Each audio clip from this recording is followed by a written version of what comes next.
அமரர் கல்கியின் படைப்பில் அலையோசை பகுதி 1 பூகம்பம் அத்தியாயம் 16 தேவி பராசக்தி. கதையோ கற்பனையோ என்று கிட்டாவையர் சந்தேகப்படும்படி ராஜம்மாள் கூறிய வரலாறு அத்துடன் முடியவில்லை. ராஜத்தையும் சீதாவையும் அதிசய கடலில் மூழ்கு அடித்துவிட்டு அந்த ஸ்திரீ கீழே இறங்கி போன சில நிமிஷத்துக்கெல்லாம் துரைசாமி வந்து சேர்ந்தார். ராஜத்தை பார்த்து, இங்கே யாராவது வந்திருந்தார்களா என்ன? நான் மச்சுப்படி ஏறி வந்தபோது ஒரு ஜனானா ஸ்திரீ முகத்தை முக்காடு போட்டு மறைத்து கொண்டு தடதடவென்று இறங்கி ஓடினாளே என்றார். ராஜம் சீதாவை குறிப்பாக ஒரு பார்வை பார்த்துவிட்டு, இங்கு ஒருவரும் வரவில்லையே என்றாள்.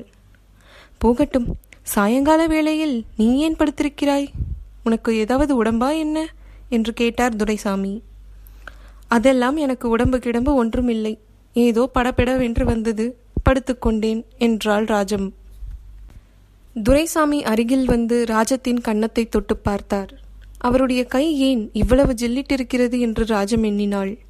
அசடே, உடம்பு ஒன்றுமில்லை என்கிறாயே, 103 டிகிரி சுரம் இருக்கும் போல் இருக்கிறதே, இதோ தெர்மாமீட்டர் எடுத்துக்கொண்டு வருகிறேன் என்று துரைசாமி தம்முடைய அறைக்கு சென்றார்.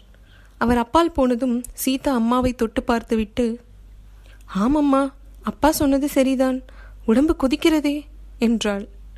ராஜத்துக்கும் தனக்கு சுரந்தான் என்று தெரிந்துவிட்டது. உடனே ஒரு சந்தேகம் உதித்தது. சற்று முன் நடந்ததெல்லாம் ஜுரத்தின் வேகத்திலே தனக்கு தோன்றிய பிரம்மையோ என்று எண்ணினாள். அந்த எண்ணம் அவளுக்கு மிக்க வேதனை அளித்தது. அவளுடைய 35 பிராயத்தில் இன்று ஒரு நாள் அவளுடைய வாழ்க்கை கதை போல் ஆகியிருந்தது. கதைகளில் நடப்பது போன்ற அதிசய சம்பவம் அன்று நடந்திருந்தது. அது பொய்யாய், காணல் நீராய், வெறும் பிரம்மையாய் போவதாய் இருந்தால் அவளுக்கு ஏமாற்றமாயிராதா? சந்தேகம் தோன்றிய ஒரு நிமிஷத்துக்கெல்லாம் சந்தேகத்தை தீர்த்து கொள்ள வழி தோன்றியது. தலையணையடியில் கையை விட்டு துழாவி பார்த்தாள். ரூபாய் நோட்டு கத்தையும் இரத்தினஹாரமும் கையில் தட்டுப்பட்டன. பிரம்மை அல்ல, உண்மைதான் என்று நிச்சயம் செய்து கொண்டாள். சீதாவை அருகில் அழைத்து அணைத்து கொண்டு, சீதா, அப்பாவிடம் ஒன்றும் சொல்லாதே, காரணம் பிற்பாடு சொல்கிறேன் என்று காதோடு சொன்னாள். சீதாவும் குறிப்பை அறிந்து கொண்டு, சரியம்மா என்றாள். துரைசாமி தெர்மாமீட்டர் கொண்டு வந்து வைத்து பார்த்தார். சுரம் 104 டிகிரி இருந்தது. ஏதோ இந்த வருஷத்துக்கு இன்னும் நீ படுத்து கொள்ளவில்லையே என்று பார்த்தேன், படுத்து கொண்டாயல்லவா என்றார் துரைசாமி. பிறகு அவசரமாக டாக்டரை அழைத்து வர சொன்னார். அன்று படுத்த ராஜம் 20 நாளைக்கு மேல் ஆகியும் எழுந்திருக்கவில்லை. முதலில் இன்ஃப்ளூயன்சா என்று டாக்டர் சொன்னார். 5 நாள் ஆன பிறகு டைஃபாய்டு என்று சந்தேகமாயிருக்கிறது, பார்க்கலாம் என்றார். 10 நாள் ஆன பிறகு டைஃபாய்டு இல்லை, காலா ஹசார் என்று ஒரு புது ஜுரம் இப்போதெல்லாம் வருகிறது, ஒருவேளை அதுவாய் இருக்கலாம் என்றார். கடைசியில் இது உடம்பை பற்றிய வியாதியே இல்லை, மனோவியாதிதான் என்று முடிவு கூறினார். ஆயினும் தினம் தினம் மருந்து எழுதி கொடுப்பதை மட்டும் அவர் நிறுத்தவில்லை. இவ்வளவையும் ஓரளவு அவநம்பிக்கையுடன் கேட்டுக்கொண்டிருந்த கிட்டாவையர், போதும் ராஜம், நிறுத்து, பாக்கியை நாளைக்கு சொல்லலாம் என்றார். இதற்குள் டாக்டருடன் மருந்து கடைக்கு சென்ற துரைசாமியும் மருந்து வாங்கி கொண்டு வந்து சேர்ந்தார். முன்னதாக அவருடைய வரவை தெரிவித்து கொண்டே சீதா அந்த அறைக்குள்ளே பிரவேசித்தாள். தனது மனைவியும் மைத்துனரும் இருந்த நிலையை பார்த்துவிட்டு துரைசாமி, அண்ணா அருமையாக வந்திருக்கிறீர்களே என்று மொச்சு மொச்சு என்று பேசி கொட்டினாளாக்கும். அதிகமாக பேசக்கூடாது என்று டாக்டர் சொல்லியிருக்கிறார். அவள் பேசாதபடி நீங்கள் தான் பார்த்து கொள்ள வேண்டும், நான் சொன்னால் கேட்பதில்லை என்றார். கிட்டாவையர் தம் மனதிற்குள், நல்ல வேளை நமக்கிடுகிறார், அகண்ட காவிரியில் வரும் வெள்ளத்தை அணை போட்டு நிறுத்து என்று சொல்வது போலிருக்கிறது என்று எண்ணிக்கொண்டார். வழக்கம் போல் அடுத்த நாளும் டாக்டர் வந்தார். தமக்கு தொந்தரவு கொடுப்பதற்காகவே ராஜம் வியாதியாய் படுத்து கொண்டாள் என்று பாவத்துடனே வழக்கமாக சோதனைகளை செய்தார். நான் சொன்னது சரிதான், அண்ணா வந்ததில் தங்கைக்கு கொஞ்சம் உடம்பு சௌகரியமாய்த்தான் இருக்கிறது என்றார். ஆனாலும் காகிதமும் பேனாவும் எடுத்து 10 விதமான மருந்துகளை வரிசையாக எழுதி கையெழுத்தும் போட்டு கொடுத்தார். அன்றைக்கும் டாக்டரின் காரில் துரைசாமி மருந்து வாங்க போன பிறகு கிட்டாவையர் தங்கையின் சமீபத்தில் போய் உட்கார்ந்தார். ராஜம், நீ அதிகமாய் பேச வேண்டாம், ஆனால் ஒரு விஷயம் கேட்கிறேன், அதற்கு மட்டும் யோசித்து பதில் சொல். நீ கொடுத்த பணத்தையும் நகையையும் சீதாவுக்காகவே உபயோகப்படுத்த வேண்டியதுதானா? அவை கிடைத்த விதத்தை பற்றி நீ சொன்ன விவரம் அவ்வளவு திருப்திகரமா இல்லையே. அதாவது கோயில் குளம் அல்லது தர்ம காரியத்துக்கு கொடுத்து விடுகிறேனே. சீதாவுக்கு நான் கல்யாணம் பண்ணி வைக்கிறேன். நீ அதை பற்றி கவலைப்பட வேண்டாம். யாரோ வழியிலே போகிற ஸ்திரீ கொடுத்தது நமக்கு என்னத்திற்கு? அவள் யாரோ என்னமோ. எப்படி இந்த பணமும் நகையும் அவளுக்கு கிடைத்ததோ? அவள் கத்தியை வைத்துவிட்டு திரும்பி வந்து எடுத்து போனதாக நீ சொன்னதெல்லாம் அவளை பற்றி என்னவெல்லாமோ சந்தேகத்தை உண்டாக்குகிறது. நன்றாய் யோசித்து சொல்லு என்றார். நன்றாய் யோசித்து விட்டேன் அண்ணா. ஒரு தடவைக்கு 10 தடவையாக யோசித்து விட்டேன். உன்னைப் போலவே நானும் ஏதாவது தான தர்மத்துக்கு கொடுத்து விடலாம் என்று யோசித்தேன். பீகார் பூகம்ப நிதிக்கு கொடுத்து விடலாம் என்று கூட எண்ணினேன். உனக்கு தெரியுமல்லவா அண்ணா, நீதான் பத்திரிகை படிக்கிறவனாயிற்றே. எத்தனையோ பெரிய பட்டினங்கள் எல்லாம் ஒரே நிமிஷத்தில் மண்ணோடு மண்ணாகிவிட்டதாம். அங்கே ஜனங்களின் கஷ்டத்தை கேட்க சகிக்கவில்லை. அந்த நிதிக்கு கொடுத்து விடலாமா இந்த பணத்தை என்று நினைத்தேன். ஆனால் அப்படி செய்ய மனம் வரவில்லை. அது சீதாவின் சீதனம்.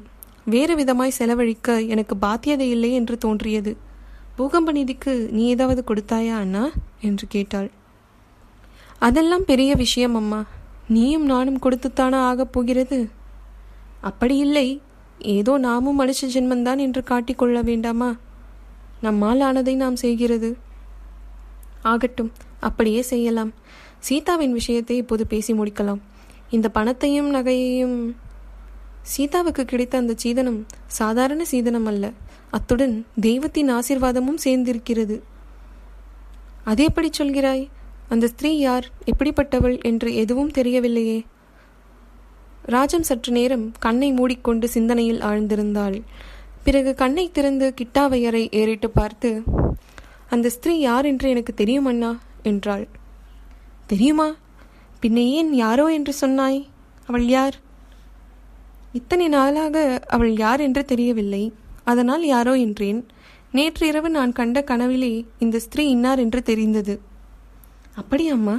யார் என்று தெரிந்ததா? அவள் தேவி பராசக்தி அண்ணா. என்னுடைய 20 வருஷ பிரார்த்தனை வீண் போகவில்லை என்றாள் ராஜம். அவளுடைய கண்களில் ஆனந்த பாஷ்பம் பெருகியது. இதனால் கிட்டாவையருடைய மனம் இன்னும் அதிகமாக குழம்பியது. டாக்டர் சொன்னது உண்மைதான் போலிருக்கிறது. இவளுக்கு மனதிலேதான் ஏதோ கோளாறு ஏற்பட்டிருக்க வேண்டும் என்று சொல்லிக் கொண்டார். உடம்பாயிருந்தாலும் மனதாயிருந்தாலும் சீக்கிரத்தில் ராஜத்தை குணப்படுத்தி அருளும்படி அவளுடைய குலதெய்வத்தை வேண்டிக் கொண்டார். அதற்கு மறுநாளும் டாக்டர் வந்தார். வழக்கம் போல் சோதனை செய்து பார்த்தார். இன்றைக்கு இன்னும் கொஞ்சம் பரவாயில்லை என்றார். பிறகு பிரிஸ்கிரிப்ஷன் எழுதுவதற்கு கையில் காகிதமும் பேனாவும் எடுத்தார். ஆனால் ஒன்றும் எழுதவில்லை. திடீரென்று ஏதோ தோன்றியவரை போல் காகிதத்தையும் பேனாவையும் கீழே வைத்தார். மிஸ்டர் துரைசாமி, ஒரு விஷயம் சொல்லட்டுமா என்றார். பேஷாக சொல்லுங்கள், கேட்பானேன் என்றார் துரைசாமி. உங்கள் சம்சாரத்துக்கு இனிமேல் இந்த மருந்துகளினாலெல்லாம் உபயோகமில்லை. பின்ன என்ன மருந்து உபயோகம்? ஆயுர்வேதம் பார்க்கலாம் என்கிறீர்களா? ஆயுர்வேதத்திற்கு போனால் அவ்வளவுதான். இந்த அம்மாளை கெமனிடம் ஒப்புவிக்கிற மாதிரிதான். பின்ன என்ன சொல்கிறீர்கள்? உங்கள் மனைவிக்கு இப்போது கொடுக்க வேண்டிய மருந்து இடமாறுதல்தான். இந்த பம்பாய் நகரத்தில் 20 வருஷமாக இருந்திருக்கிறார்கள் அல்லவா? வேறு ஊருக்கு போய் சில நாள் இருந்துவிட்டு வரட்டும். உங்கள் மைத்துனர் கிட்டாவையர் கிராமவாசிதானே, அவரோடு கூட்டி அனுப்புங்களேன். எனக்கு கொஞ்சம் கூட ஆட்சேபமில்லை. கிட்டாவையர் அழைத்து போவதாயிருந்தால் என்ன? திவ்யமாக அழைத்து போகிறேன். போன வருஷமே அழைத்து போகிறேன் என்று சொன்னேன். இவர்தான் அனுப்பவில்லை. நான் அனுப்பவில்லை, உங்கள் தங்கைதான் போக மாட்டேன் என்று பிடிவாதம் பிடித்தாள். இந்த வருஷமும் அதையத்தான் சொல்கிறேன் என்றாள் ராஜம்மாள். இந்த பிடிவாதம் உனக்கு ஆகாதம்மா. ஊர் மாறாவிட்டால் உனக்கு உடம்பு குணமாகாது. டாக்டர், 20 வருஷமாக இந்த இடத்தில் இருந்து விட்டேன். பாக்கி இருக்கும் சில நாளும் இங்கேயே இருந்து விடுகிறேன். அப்புறம் உங்கள் இஷ்டம், நான் என்ன சொல்லட்டும் என்று டாக்டர் கூறி மறுபடியும் காகிதத்தையும் பேனாவையும் எடுத்து வரிசையாக மருந்துகளை எழுதினார். 16ஆம் அத்தியாயம் முற்றிற்று. ராஜம்மாள் சொல்வதைப் போல் அந்த பணத்தையும் ஹாரத்தையும் வழங்கியது தேவி பராசக்தி அன்னையா? கிட்டாவையர் ராஜம்மாளை தன்னுடன் கிராமத்திற்கு அழைத்துச் செல்வாரா? ராஜத்தின் உடல்நிலை சீராகுமா? சீதாவின் திருமணத்தை யார் நடத்தி வைப்பார்கள்? தெரிந்து கொள்ள என்னோடு இணைந்திருங்கள். கதை கேளு வித் லாவண்யா. நன்றி.